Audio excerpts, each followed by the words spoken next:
1817 मसीहारे इंग्रेज सरकार विरुद्ध रे ओडिशा रे प्रथम विद्रोह होइथिला, जहार नाम पाइक विद्रोह बा खोर्धा विद्रोह। यहाको पाइक विद्रोह कुहा जाउथिले हे प्रकृत रे यहा थिला भारतर पहिली स्वाधीनता लड़ाई। तेबे सेही उद्देश्य रे भुवनेश्वर उपकंठस्थ शहीद नगर स्थित जयदेव कॉम्प्लेक्स रे पाइक विद्रोहर प्रथम दिवस को धूमधाम रे पालन करा जायछि। एही बैठक रे अनेक बुद्धिजीवी जोग देइथिले।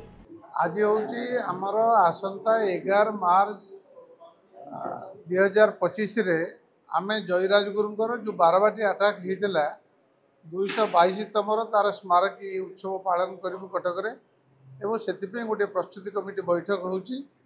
ता सहित भुवनेश्वर रे ये कार्यक्रम किबळी भाव रे आमे आगु को नबा से विषय में आज बैठक में आलोचना करें दाबी करुचु जे तांको उपरे गवेषणा करने गोटे कौन यूनिवर्सिटी रे गोटे चेयर प्रतिष्ठा करा जाऊ, जहाँफल कि गवेषणा करागले अनेक तथ्य सब बर्तमान लोकलोचन को आसो। शहीद माने अछंती तांको पई ओडिशा सरकार भारत सरकार बहुत किसी कार्यक्रम करिसेंती। का ना रे डाक्तरखाना करा जायछि, तो का ना रे यूनिवर्सिटी करा जायछि, कोटी मेडिकल कॉलेज करा जायछि, कोटी रास्ता घाट करा जायछि, किंतु जयराज गुरु ना रे गोटे हेले एपर्यंत रास्ता यूनिवर्सिटी कॉलेज बा कौन से प्रकार कार्यक्रम एपर्यंत सरकार करिना।